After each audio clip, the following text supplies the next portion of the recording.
Emma Raducanu stepped onto the grass courts of the Queen's Club Championships with the eyes of a nation watching, and she delivered. With poise, precision, and a renewed sense of calm, she secured a straight sets win over Cristina Bucsa, marking not just a successful start to her grass court season, but a quiet statement of intent.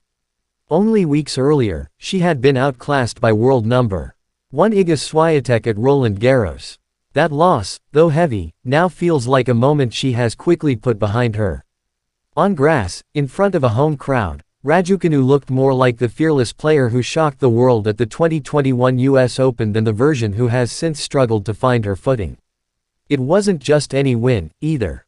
This was history. For the first time in 52 years, the WTA Tour returned to Queen's Club. The occasion was steeped in significance, and Raducanu was front and center, placed firmly on the Andy Murray Arena, as if to underline her symbolic passing into British tennis royalty. She handled it all with grace. The crowd leaned in with every serve, every rally, every point. There was an electric sense of support, but also of relief. Raducanu was back on the front foot, and it showed.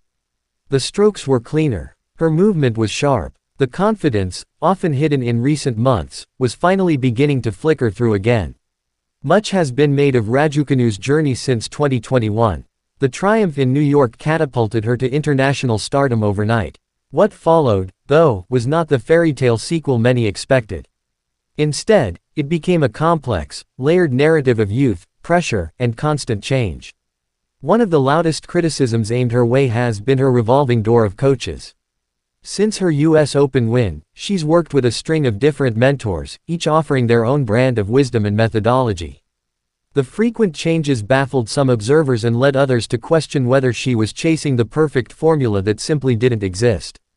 But now, Raducanu has partnered with Petchey, an experienced voice in British tennis circles, known not just for his coaching chops, but for understanding what it means to deal with media, pressure, and expectation. It could be the most important decision Raducanu has made since lifting the trophy in Flushing Meadows. And she's admitted something not many players do publicly: she's been her own obstacle.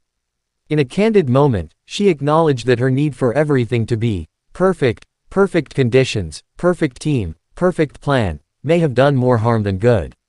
"I think I've been overcomplicating it," she said. "Tennis isn't about perfection. It's about competing, reacting, fighting. That small shift in mindset might be transformative." Raducanu doesn't need to be flawless. She needs to be free. For the first time in months, perhaps years, she appears to be simplifying her game, focusing less on the theoretical and more on the physical. Trusting her instincts again, letting her natural timing and athleticism speak instead of second-guessing herself. And that showed against Bucsa.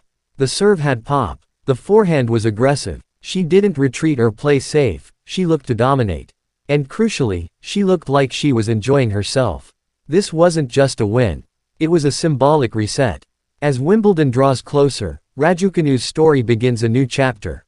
Not defined by headlines, but by moments like this, moments where she lets her tennis do the talking. She's still only 21. She's still learning, still evolving, but she's back on grass. Back on home soil. And finally, back on track.